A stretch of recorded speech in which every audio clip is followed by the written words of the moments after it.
Oops.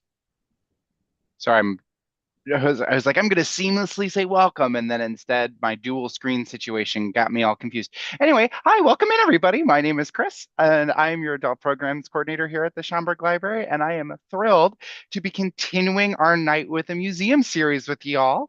I've been having so much fun doing this series, and I hope you guys have been having fun at home as well. Before I turn things over to our speaker and the Jimmy Stewart Museum this evening, just a few of our friendly Zoom reminders. Your closed captions have been turned on, and you can turn those on or off as you wish using your Zoom toolbar.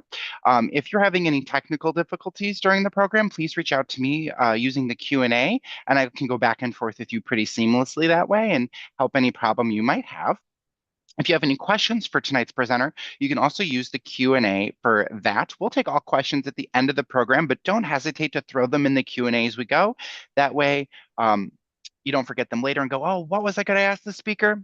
We'll just take them all at the end, and you can get them out of your head and into the Q&A right there and then. I don't think there are any other housekeeping things I have to go over. I don't know why, but my brain just like I think it's because I've been doing so many in-person hybrids that my brain's like, there's a whole other audience you're supposed to talk to, and I don't have to right now. It's just us here on the big wide web. So without further ado, I've already taken up enough of our speaker's time. Let me introduce tonight's speaker, Janie McKirgan.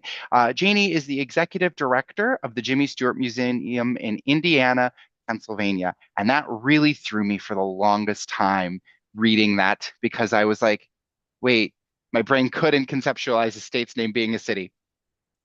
Janie graduated from Michigan State University with a degree in communications and a minor in marketing. And for a while, we were discussing before this, also in theater, was majoring for a while. So we got a fellow theater lover out there with us tonight.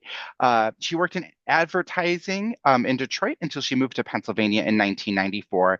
She was on the board of directors of the museum for 6 years in the early years and planned many Harvey Award dinners for Hollywood stars who worked with Jimmy Stewart.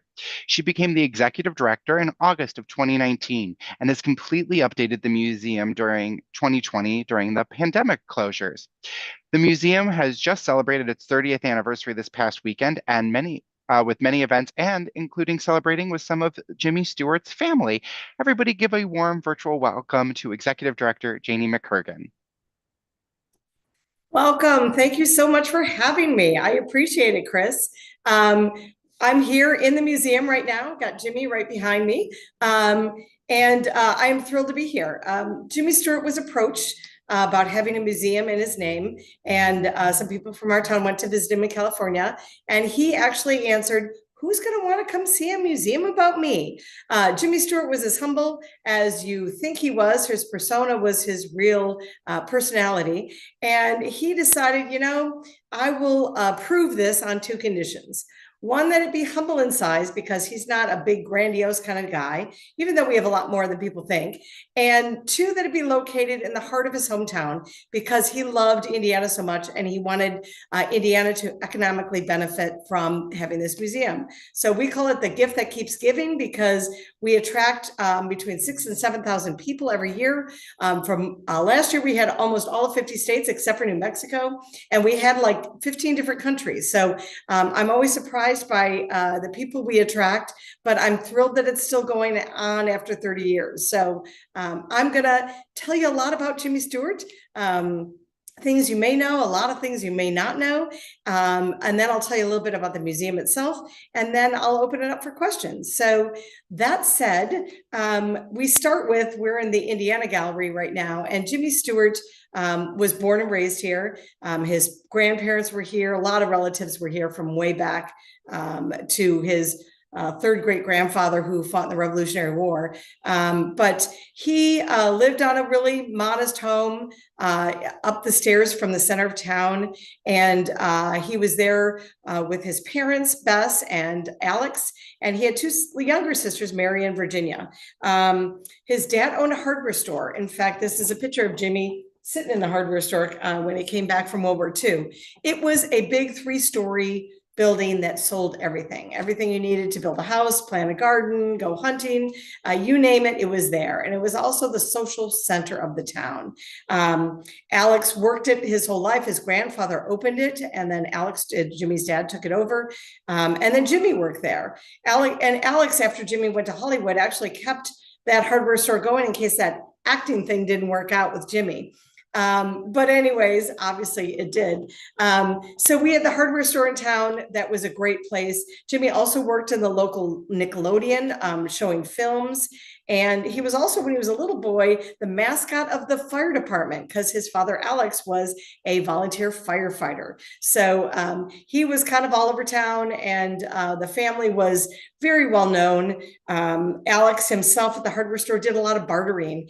And at some point, somebody bartered a accordion for some purchases, and he originally gave that accordion to Jimmy's sister Mary, and it was too big for her. So Jimmy eventually got it and kind of taught himself to play. And you'll see him in a lot of movies, westerns, playing the accordion, and that came to benefit him when he was in college and in New York. So I'll go into that a little bit. They were a real church-going family. The church was just up the street from their house. His mother, Bess, played the organ. His dad, Alex, sung in the choir. And Jimmy was responsible for getting his two sisters ready and down to church, which he often said they were often late. The church is still standing here, and they have a plaque on the pew where the Stewart family always sat. So it's a really neat thing to see when you're here. He used to, as a kid, put on a lot of plays when he, with his sisters for the neighborhood in the basement. He was always experimenting with flying. He was fascinated with flying, and he would make little flyers and shoot things off the roof, or they'd tie up a line and put a little bucket on it and or a cart and put his sister in it and zoom her down a line. So he was always fascinated with flying when he was younger, because he raised enough money from his allowance to take a barnstorming a tour on a barnstormer airplane in a local grass field in town. His parents were really nervous about it, didn't think he'd raise the money. He ended up going on a flight, and he was hooked. When his dad drove him out there to take the flight, he actually took the town pediatrician with him just in case something would happen. But Jimmy Stewart was fascinated with flying. And what really exacerbated that was that he was in junior high and he came down with scarlet fever, and he was bedridden for months. And that was about the time that Charles Lindbergh was flying across the Atlantic. So Jimmy would listen to it on the radio, and he made a big diorama where he'd move this airplane across the Atlantic. And then his dad would take it each night and put it in the window of the hardware store, bring it home. Jimmy would update it. And he was fascinated with Lindbergh at the time, and he ended up later in life actually getting to play him in The Spirit of St. Louis. So that was another thing that got him interested in aviation and flying. Excuse my gravelly voice, I'm getting over a cold. He also, when he finished, he went to a prep school called Mercersburg Academy, which his father went to as well. He played football, he sang in the choir. And then when he graduated Mercersburg Academy, he wanted to join the Navy. And his dad, Alex, who really kind of ruled the roost with the family and with Jimmy, said, nope, you're going to Princeton because I went to Princeton. So Jimmy Stewart went off to Princeton, and he majored in architecture, and actually was quite good at architecture. His final project senior year was designing an airport, which is appropriate to his love of aviation. But when he graduated, there was the Great Depression going on, and nobody was building anything. So he had to find another way to make some money until they got over the Great Depression. He did, when he came home in summers for college, he was an assistant to a local magician named Bill Neff. We have a lot of pictures of him being the assistant on these magic shows. And Bill Neff is kind of famous because he has some trick that Penn and Teller have no idea how he did it. And they're fascinated with Bill Neff. So it's kind of a cool thing.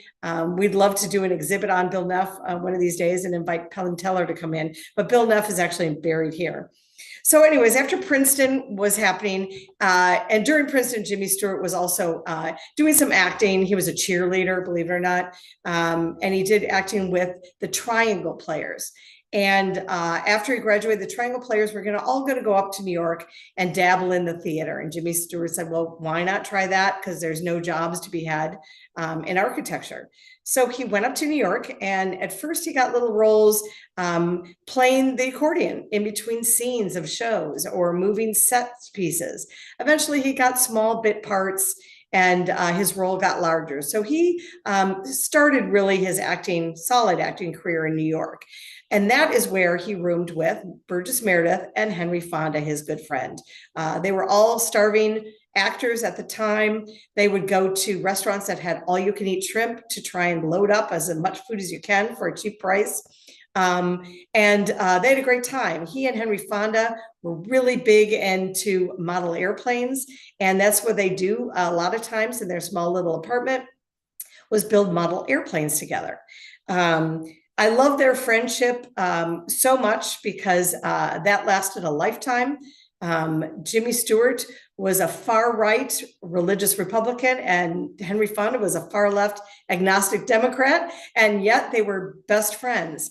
They did have one huge fight over politics, and they didn't speak for months. And Jimmy Stewart missed his friend so much that one day he just showed up on his doorstep with a model airplane kit. And Henry Fonda said, "Come on in," and then they vowed never to speak about politics again. But they were that close of friends, and Jimmy Stewart was with him the last few days when Henry Fonda was dying. So there was a great love and respect for each other there, which is kind of neat. So they're in New York, and Henry Fonda gets discovered first. So he goes to Hollywood and starts making movies with Margaret Sullivan, who was also in New York with these guys. Both Henry Fonda and Jimmy Stewart were semi in love with Margaret Sullivan. Henry Fonda ended up marrying her, but Margaret and Jimmy had a very close relationship. They just never dated because one was always with somebody else. And so when the other was single, the other one was taken at the time. So eventually Jimmy got discovered as well and went out to Hollywood, and he started with some small roles. I think his first one was in 1935 called The Murder Man. He had a small role as a reporter named Shorty, believe it or not. And then he started getting some more roles. And back in the day, you were owned by a certain studio. He was in MGM, and they cranked out 5 to 7 movies a year. I mean, they just back and forth. There was not a lot of special effects to be had and things to add to it. And a lot of them were romantic comedies or dramas, but they really started cranking them out. And Jimmy Stewart finally started getting some more leading roles because of Margaret Sullivan. She would request him as her leading man. And that's how he kind of got discovered. And he, thanks to her, got bigger roles. Two of my early favorites are The Shop Around the Corner. If you haven't seen that, it is the original You've Got Mail with Tom Hanks and Meg Ryan. It is an absolute charming show. It takes place in Budapest around Christmas time. It's a great holiday show, and it's one of my little known favorites. I always point out because there's always the big popular ones, but it's a great show if you haven't seen it. The other one that happened early on was a movie called The Mortal Storm. And that happened, I think, in about 39. And it was before we really knew that Hitler was doing bad things over in Europe. And this was kind of an anti-Nazi movie. And it was really bold of them to come out with this movie. In fact, it was so bold that Hitler banned this movie from being shown in Germany and banned all MGM movies from being shown because of this movie. So it's a little bit ahead of its time, but it's another good film to check out if you've never seen it. Jimmy Stewart started cranking out more and more movies, and he ended up in a movie. He did the Mr. Smith Goes to Washington, which was probably his really big break in turn where people really caught the eye of people. And then he went and did The Philadelphia Story with Katharine Hepburn and Cary Grant, which is a lovely film. And he won an Oscar for that role. A lot of people thought that it was kind of payback for Mr. Smith the year before, because he was up against his best friend Henry Fonda in Grapes of Wrath, which was Fonda's swan song. I mean, that was a major movie and a brilliant performance. And Jimmy Stewart actually voted for his friend Henry Fonda to win the Oscar that year. And he wasn't even going to show up to the Academy Awards. Back then, they knew the winners ahead of time. And someone actually had to call him and tell him to throw on a tuxedo and get down to the theater because he needed to be there. So he won the Oscar. But a lot of people think it's probably payback for not getting it for his turn as Jefferson Smith in Mr. Smith Goes to Washington. That is a great film. And the reason why it tickles me about that film is that anytime they bring up somebody doing a filibuster somebody want abolishing the filibuster, anything about the filibuster, they always refer to Mr. Smith Goes to Washington, where Jimmy Stewart's character does a filibuster. That's another great film where they never mention a political party. They never mention Republican or Democrat through the whole movie. But it's just about doing the right thing. And obviously there's corrupt senators and there's people trying to do the right thing. And actually the Senate and Congress didn't want that movie to see the light of day because it made them look bad. And so they tried to stop the release of that film. It came out anyways. Great film. And Jimmy Stewart, before he did his filibuster scene, actually went to the doctor and said, hey, you have to give me a sore throat. I've got to sound raspy, that I've been talking for hours. And the doctor actually put mercury in his throat before we knew that was bad. And that's what gave him his hoarse voice on that final scene where he's doing the filibuster for hours. So that's a little known thing as well. So he just won the Oscar for Philadelphia Story, and United States finally, Pearl Harbor happens, and the United States is getting involved in the war. And Jimmy Stewart said, I'm a good pilot. During this whole time in Hollywood, he was taking a lot of flying lessons. He got his pilot license. He logged a lot of hours, and he was a very skilled pilot by the time the war broke out. He knew he wanted to serve. And the reason because of this is his family's long line of military service, back to his great-great-great-grandfather, Fergus Moorhead, who fought in the Revolutionary War, all the way through to his stepson in Vietnam. His father served in the Spanish-American War and World War I.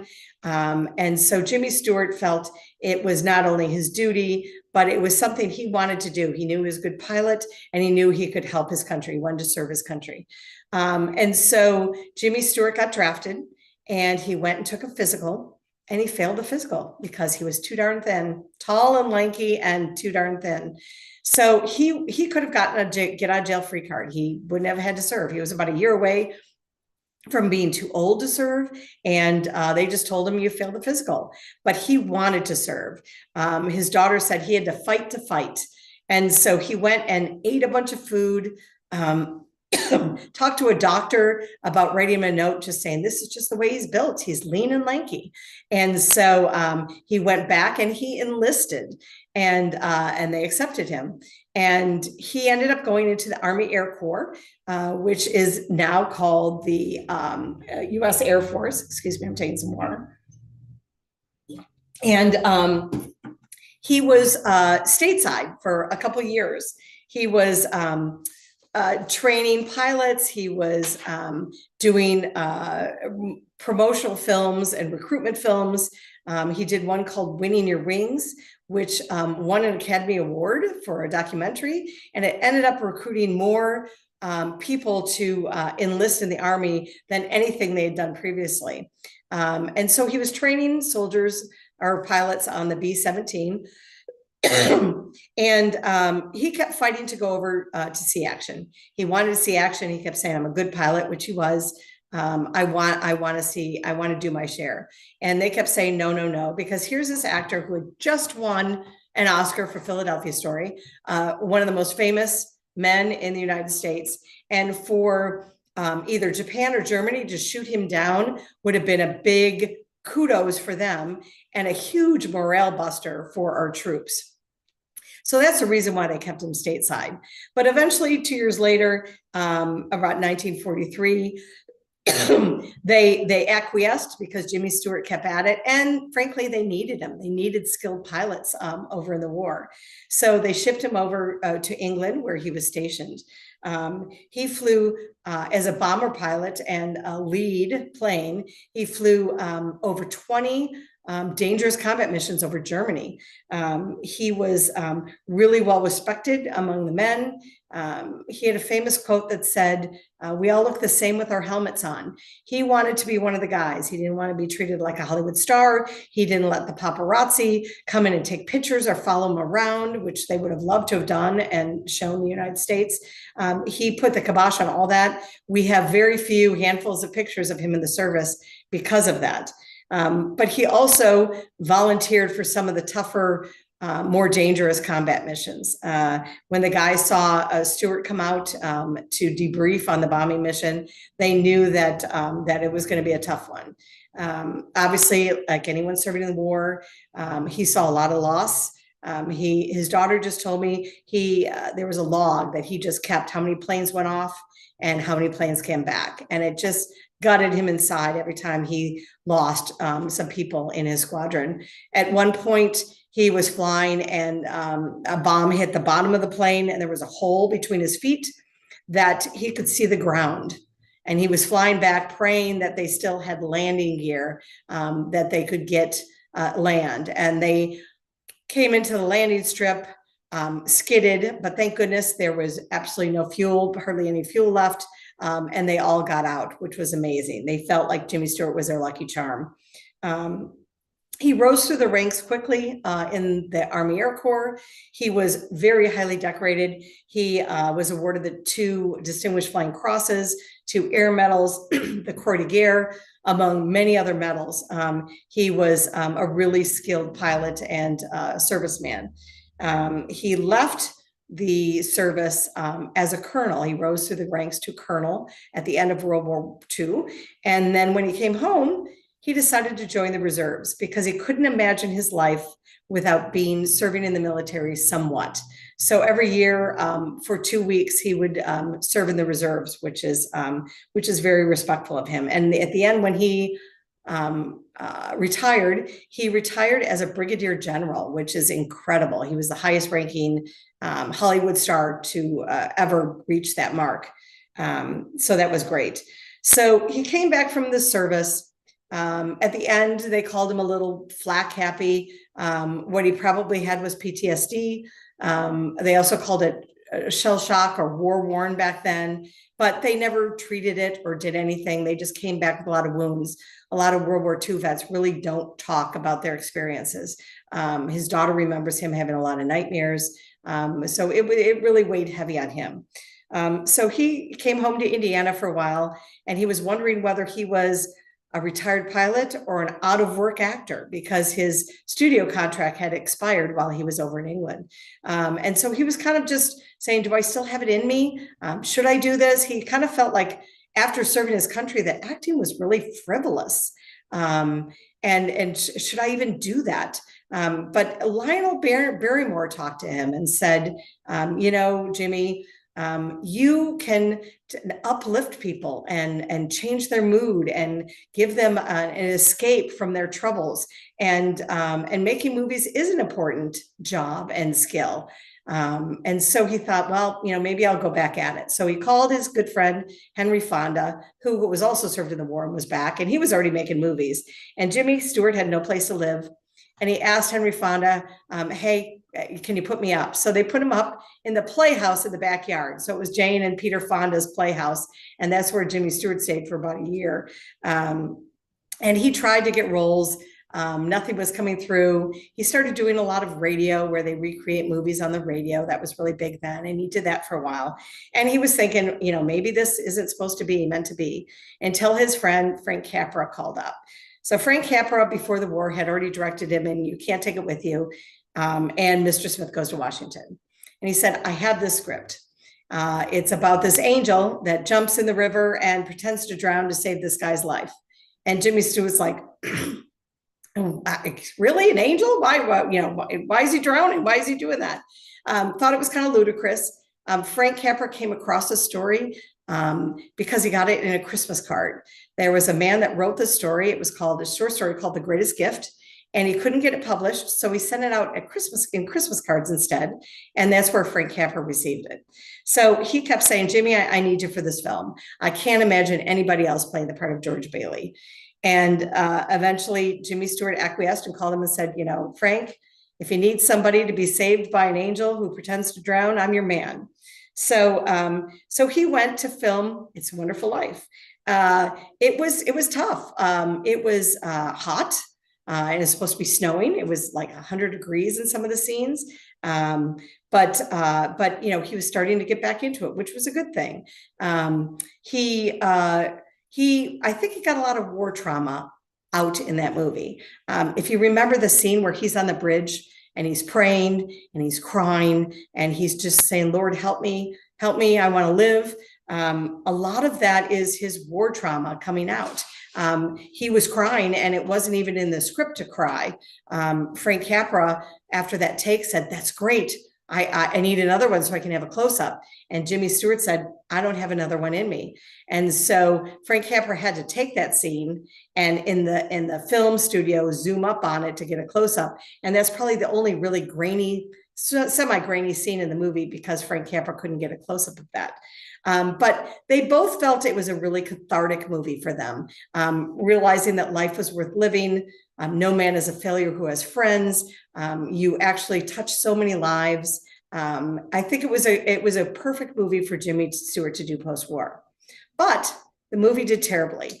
Frank Capra started his own studio company to do this film called Liberty Films, and it bombed. One of the reasons why it bombed was it was fresh off the war. People were war weary. They wanted a comedy. They wanted light fare. And nobody wanted to go see a man who wanted to commit suicide. Most of this movie is kind of dark, to be honest with you. So it did poorly at the box office. That's why we don't have any props or anything from this movie, because they got rid of it all. But as time went on, they thought, oh, this film didn't do good. They let the copyright run out. And sure enough, it went into public domain after that. So NBC picked it up and started showing it round the clock on TV because it was free. And people started discovering it at a later time and discovering that it is a brilliant film. It is now described as one of the top 10 films ever made. A lot of very famous directors have this film in their top 5. Steven Spielberg thinks it's in the top 3 that's ever made. And he rewatches 3 films before he makes a new movie. And It's a Wonderful Life is one of those films. If you watch it now, a lot of the themes are still pertinent to today. And my 30-year-old son the other day said, Mom, that movie really holds up the test of time. So it's a great film. And it just, it's lovely that people are still watching it. Even to this day as families during the holidays. So I think that helped Jimmy Stewart's career. It also helped him get over some of his war trauma. The movie was nominated for 5 Academy Awards, including Stewart and Capra, Best Picture and whatever. And it only won 1 for special effects. And what it won for was for snow, the snow they created. Before It's a Wonderful Life, how they did snow in the movies was they would spray paint cornflakes white. But you see, the problem there is that as actors walked on the snow, it would crunch and the microphones would pick up on that. So Frank Capra told his special effects crew to create a new kind of snow. They used some foamite, some ivory soap flakes, a couple other things, and made this new snow that they blew out into fans. And it was so light and fluffy and magical, and they still use that snow to this day. So they won an Academy Award for that, which was nice. After that, a lot of studios came knocking at Jimmy Stewart wanting to do a movie on his war career or a war movie, anything about the war, and Jimmy Stewart flat out refused. He said, I don't want to glorify war. It is not something that should be Hollywoodized. War's tough, and a lot of bad things happen in war, and he just didn't want to give it the Hollywood treatment, so he refused to do that. But he did start making more films after that, and getting back into the Hollywood studio system, which is good. When he was single, he dated a lot of Hollywood starlets, without a doubt. He dated Olivia de Havilland, Dinah Shore, Ginger Rogers, Greta Garbo, just to name a few. So he definitely was the playboy before the war. But after the war, he really wasn't feeling into dating, still was trying to get into movies again. And just about that time, his friend Gary Cooper invited him over for dinner, and his wife set him up kind of on a blind date at their house with Gloria Hattrick McLean. She was a divorcee whose in-laws actually owned the Hope Diamond at one point, and she had two young sons. And so they met at dinner and they chatted, and Jimmy Stewart was smitten. He always said it was love at first sight. She's the girl I've always wanted to marry. Gloria was a little slower to come around, and Jimmy always said that I had to win her dog over before I win Gloria over, because the dog wasn't real fond of Jimmy. He was a big German Shepherd. So he would buy steaks from Chasen's restaurant and bring them when he picked up Gloria on a date. So yeah, eventually Gloria kind of went over with Jimmy, and they fell fast in love, and they got married. The nice thing about their marriage, I think they were married for a total of 44 years, is that there are no stories anywhere of him ever cheating or being unfaithful to Gloria. He absolutely adored her and loved her so much, to the point where he was always he never wanted her to feel insecure when he was starring with some beautiful Hollywood starlet in a movie. And so he would always dote on her heavily, especially when he was making a film. And a lot of times she came to set and watched him and was part of it. But she said in particular, he especially doted on me heavy when he made Rear Window with Grace Kelly, because she was extra glamorous. She and Jimmy actually developed a really close friendship. They were both from small towns in Pennsylvania, both kind of shy, and they kept in touch for years. And when Grace Kelly died, it was Jimmy Stewart who did the eulogy at her funeral, which I love. So then, okay, so he's married, he's starting to do more films, and he's doing a little bit of everything. He's doing, he did 4 Hitchcock films. He did Rope, The Man Who Knew Too Much, Rear Window, and Vertigo. Hitchcock loved him because he was the everyday man, and Hitchcock loved to throw an everyday man into a precarious situation. And Jimmy Stewart was the consummate everyday man.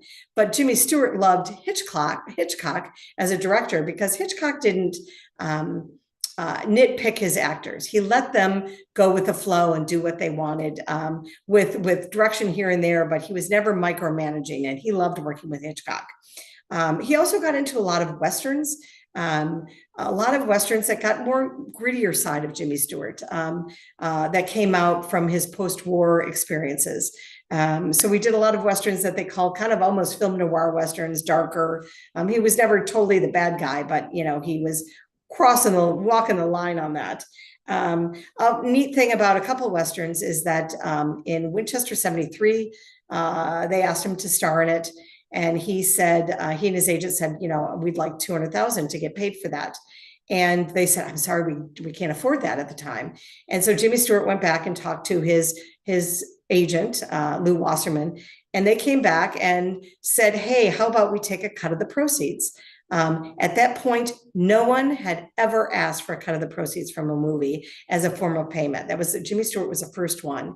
He ended up making $800,000, so $600,000 more than he would have.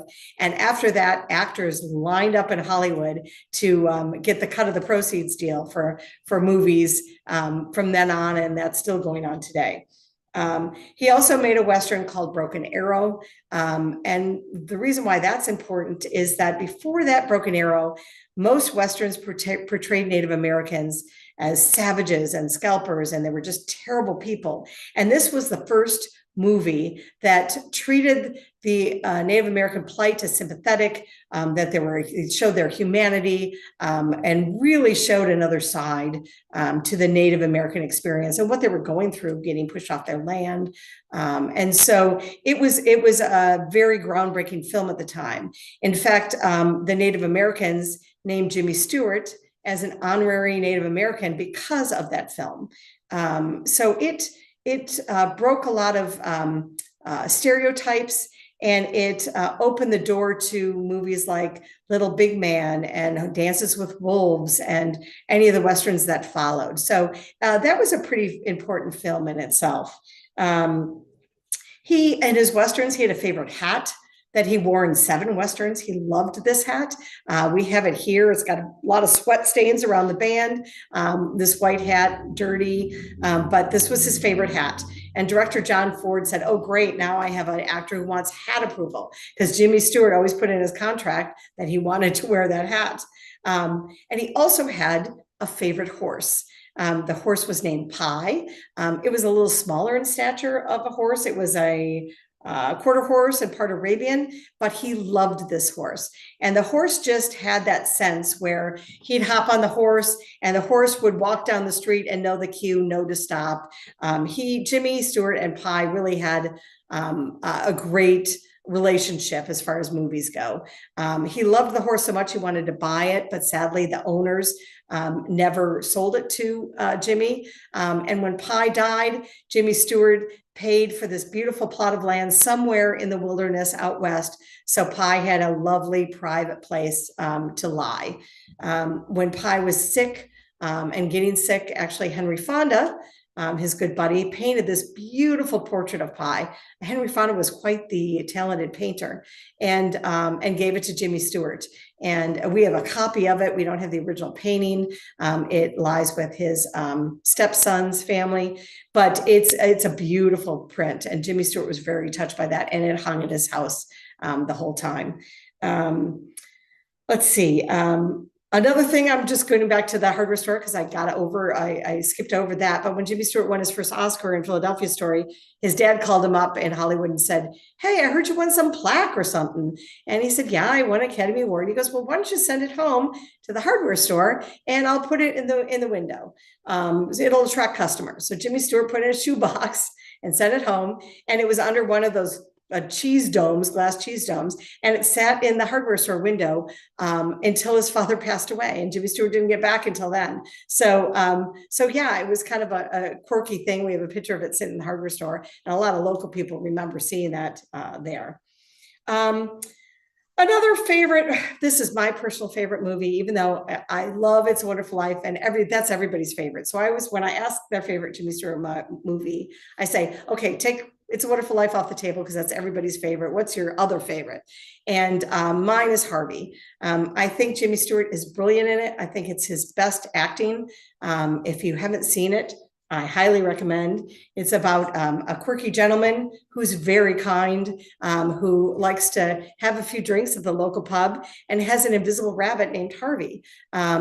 You never see the rabbit at all. I mean, it could be farcical or comical or kind of odd, but Jimmy Stewart just makes this presence known. It's, there's something sitting there, something going through the door, or who he's talking to. It's just this beautiful piece of acting, and it begs to question what's really crazy. If you're just a nice person who has an invisible rabbit and you're kind to people and just living your life, is that so bad?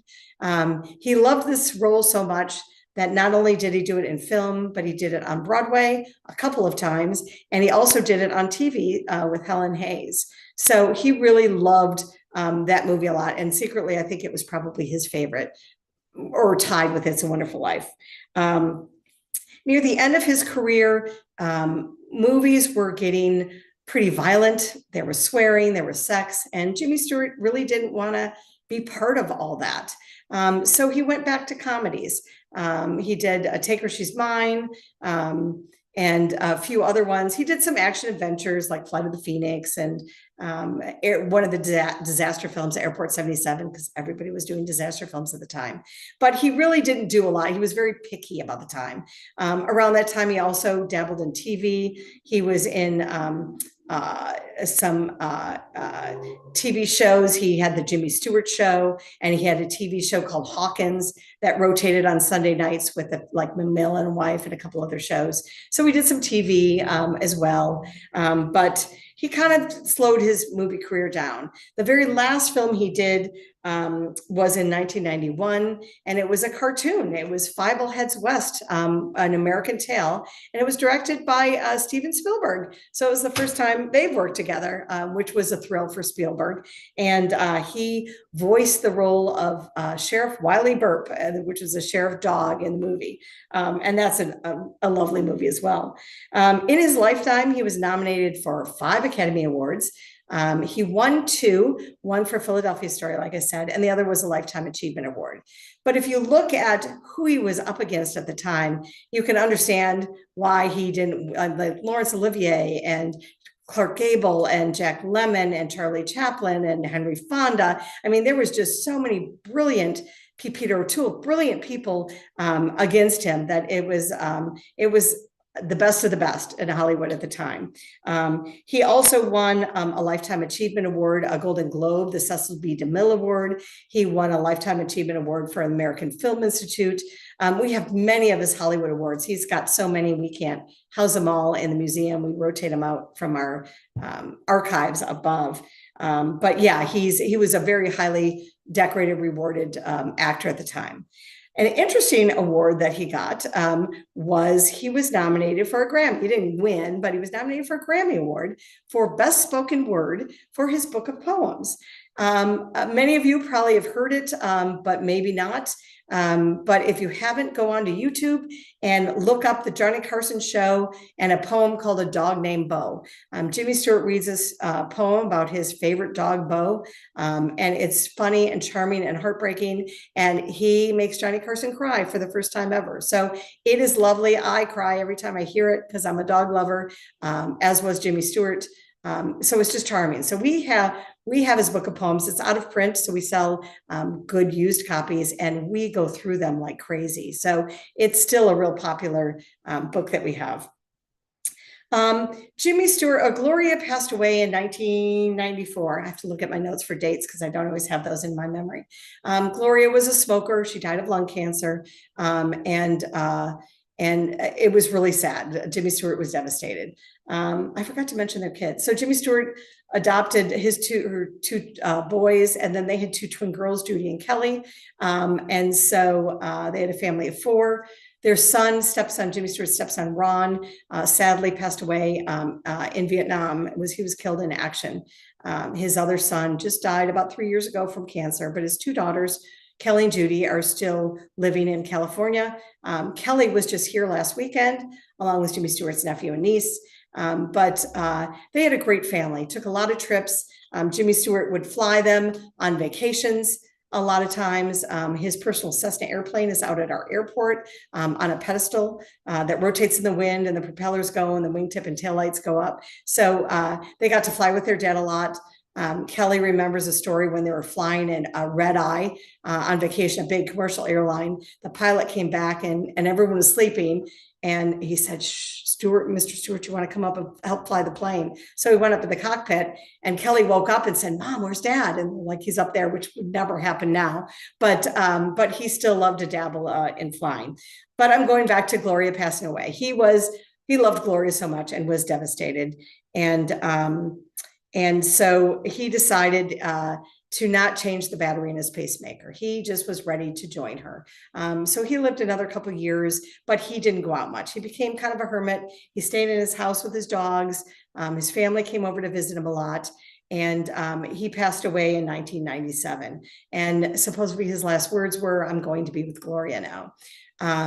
His daughters still love expanding his legacy on in his own right. His daughter Kelly is anthropologist. She's retired now. She used to be a professor at UC Berkeley, but she actually studied gorillas in the mist with Diane Fossey in Rwanda.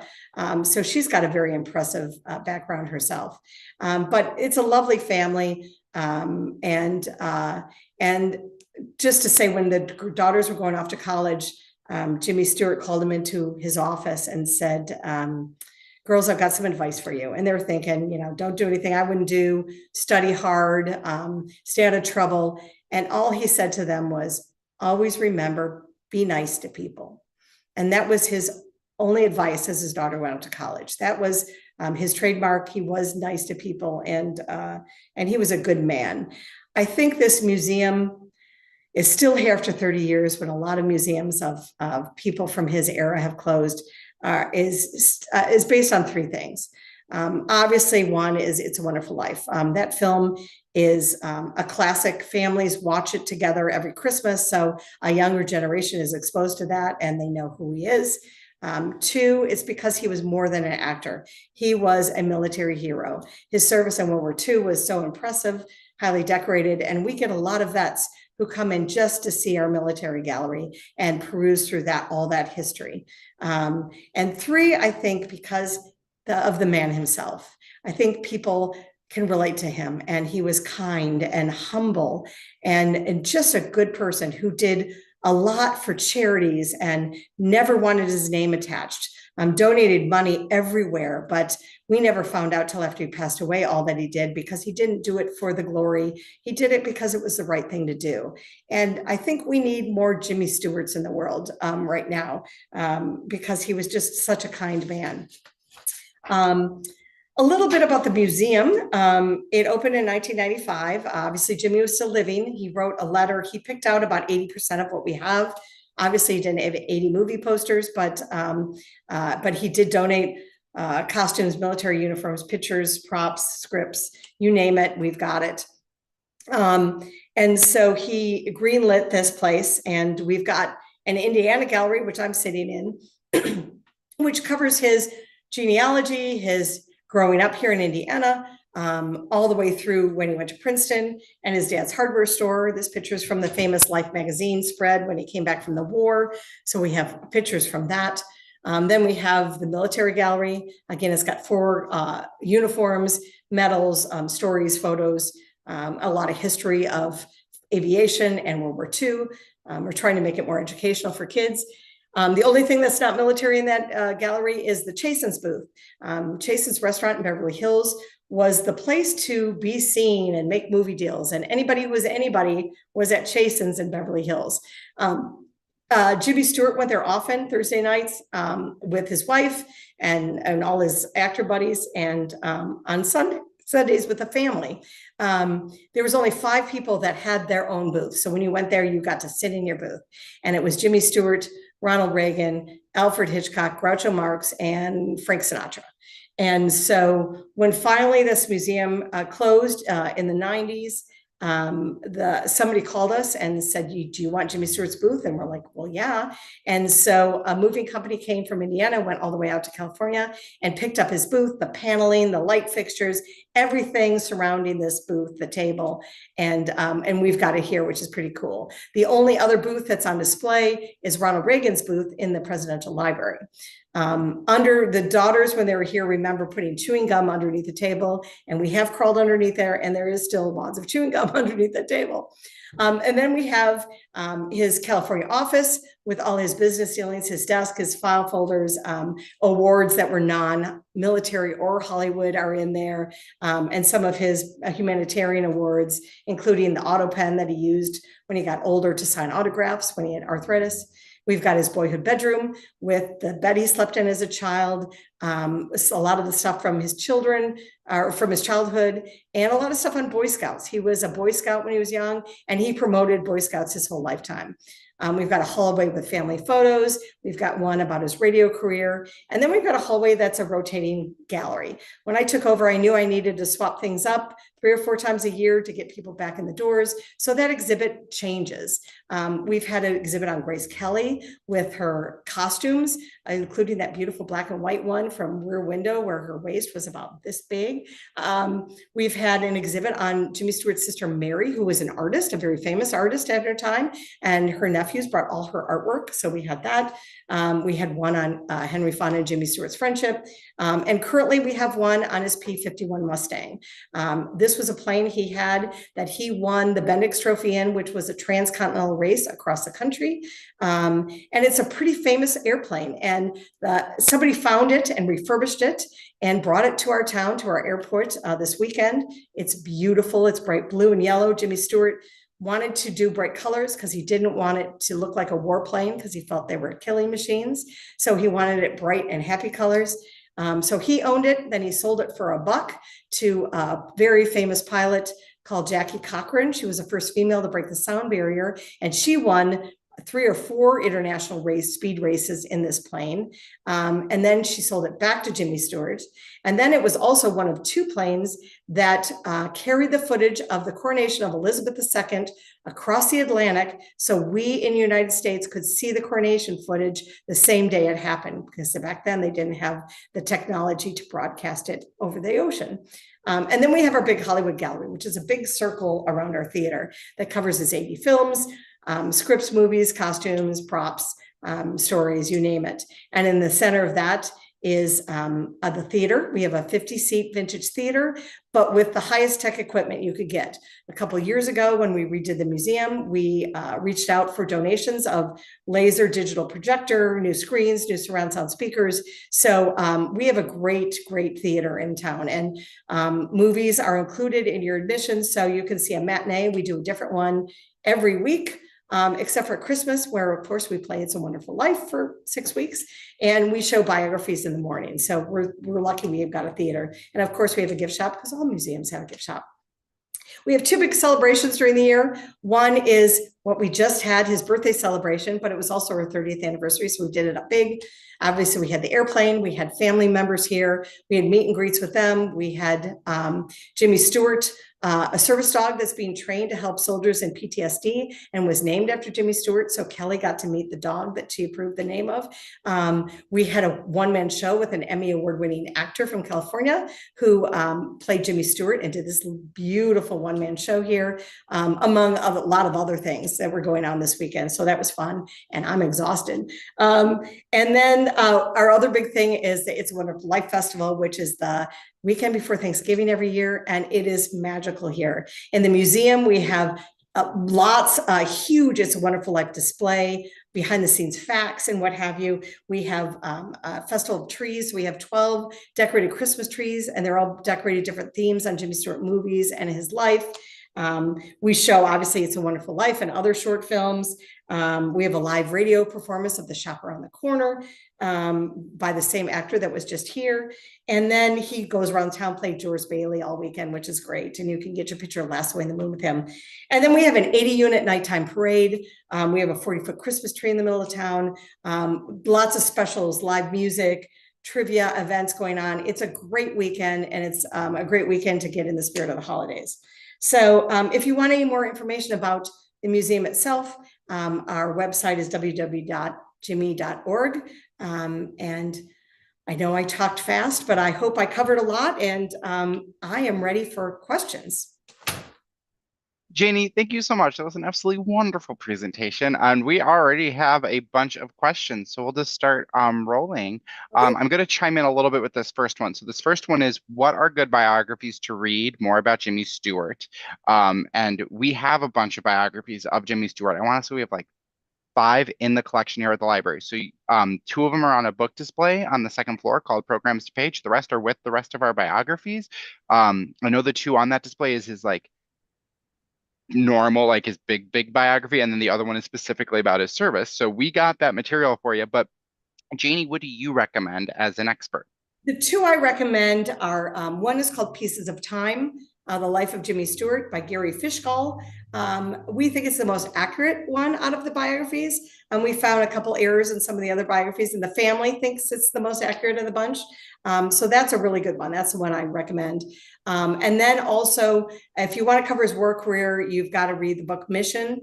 And that's an incredible book. And it really digs deep into his military service. And that is excellent. So if those are the 2 I would recommend if you're going to look for books about him. So Mission is the one I know we have on our book display. I don't think we have Pieces of Time. Okay. But we do have Mission and the collection. And hey, fun fact about your local library here. Absolutely. If we don't have the book, you can request that we purchase it. There's a place on our website that you can do that. And then we can also, if we can't get our hands on it that way, we can also do an interlibrary loan from another library anywhere around us. And I think even out of the state, if I'm not mistaken. So like, we'll find you that book if you really want to read Janie's recommendations. And there was a second part to that question as well, Janie, and that was he a reader? That's a really good question. Yeah, I do think he read. I don't know much more than that. We have pictures of him sitting on the sofa with Gloria, and they both have a book in their hands. But that's a really good question. I think when he was working, he was reading scripts all the time, so he probably didn't have a lot of time. But I think as things slowed down, yes, he did read books. But other than that, that's about all I know on that. I'll have to ask his daughter about that. Wonderful. This is a question that I think you're going to get a big kick out of. Does the museum have a puka? It does. We have a puka in the back of our theater, so you can watch a movie with Harvey, our puka. In fact, we on when you look at the prices of the museum, it says pukas get in free. But we do have a puka, and we think he's roaming around because every once in a while something has fallen off the wall, and the glass never breaks. So we feel like the puka's diving and catching it, and giving it a soft landing. So yes, we do have a puka.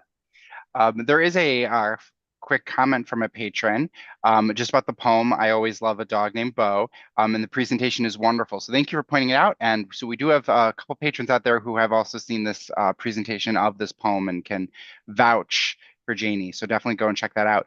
When was Jimmy Stewart born? He was born in 1908. 1908. Thank you so much for the fantastic talk. Did he have any more standout hobbies outside of acting besides his love of planes? He did model airplanes. He and Gloria gardened. They bought the lot next to their house in Beverly Hills and tore down the house there and had this humongous garden.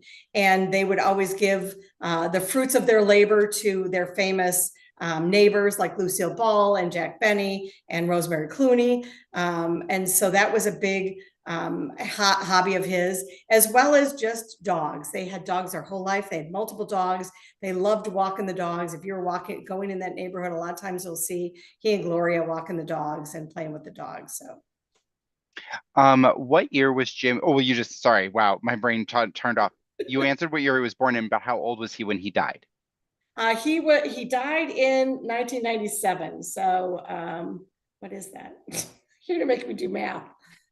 Um, uh, Hold on, I got a 1997 minus, he was 1908. There's 1990. people, not, he was 89. Thank you. I knew he was in his 80s, but I didn't know when. So yeah, I'm Um, tired from the weekend before. So sorry about you're that. fine. Um, and then I'm one of those people who kind of grew up on the cusp of having a calculator in my pocket. So once we get to a certain set of numbers, my brain can't do it. Um, a patron recalled that he stuttered in interviews, but it didn't seem to affect his acting. Would you be able to comment on that at all? Yeah, I think he was shy and he did have somewhat of a stutter. But I think in the acting, he practiced so much. People say he was the epitome of a studied actor. Like he Hmm. took it as a job.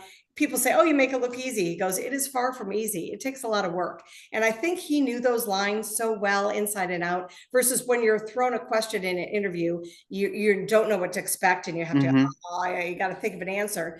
I think he was just so well rehearsed that that's Yeah, his acting. absolutely. I have a quick question for you. You mentioned that he had gone on and my brain shut right off, my goodness, and did Harvey on Broadway because of how much he enjoyed it. Was that the only time that Jimmy Stewart would grace the stage, or did he do other Broadway shows as well? I think he just did Harvey, but he did Harvey twice. He did it in New York, and then when he was much older, he did it in London. But it was both times it was Harvey. So other than the roles he did early on in New York when he was a young actor, he did plays and stuff back in the early days. But other than that, Harvey was the only one. And then I take it that just based off of that fact alone, Harvey is his favorite film he ever did. I think so. He'll say it's a Wonderful Life too, and I think that's up there. But secretly, I think he loved Harvey. A question, was my gosh, was Jimmy Stewart the one who said acting is more reacting, or is that somebody else? I haven't heard that one, so I don't know. Um, and then we're getting close to time, and it's a different time where you are, so I want to make sure we're being respectful of your time here this evening, especially. So I want to wrap with just one final question for you, Janie. And this is a question I love asking all of my presenters, is if I can, and I think it makes a lot of sense in this case. Um, you know, you'd mentioned that when you moved, that you would take people to this museum. This museum obviously has a lot of influence and importance to you and Jimmy Stewart in your entire life as well, but especially when he became part of your professional life, being on the board, now being its executive director. What about Jimmy Stewart and his life affects the way you see and interact with the world today? Ooh, that's good. I think what I really take away from him is Obviously, everybody be kind of humble, how humble he was. And to always think, you don't need the thanks or the spotlight shining your way. You do things to help people or support people or donate to organizations because it's the right thing to do. And you don't need to go tell the world that you did it. And not that I was doing that a lot, but I just realized, we should all just do it because it's the right thing to do. We have a patron comment really quickly that Yeah. they've been to your museum and it is wonderful. Oh, So I hope everyone else on our call who hasn't had a chance to go out and visit this museum has a chance to. It sounds like a wonderful museum and what a beautiful and important story you're sharing. So Janie, I want to thank you so much again for spending your evening with us and of course everyone at home for tuning in and spending this evening together as a community. If you've been enjoying Night with the Museum, we're not stopping. We're keeping on keeping on. Next month for June, our museum is going to be the National Stonewall Museum and Library in Florida. That's going to be Tuesday, June 17th from 7 to 8 p.m. So I hope to virtually see you all there. And Janie, I hope to get to see and spend more time with you virtually or in person someday myself. perfect. Thank you so much for having me. Everyone have a wonderful rest of your evening.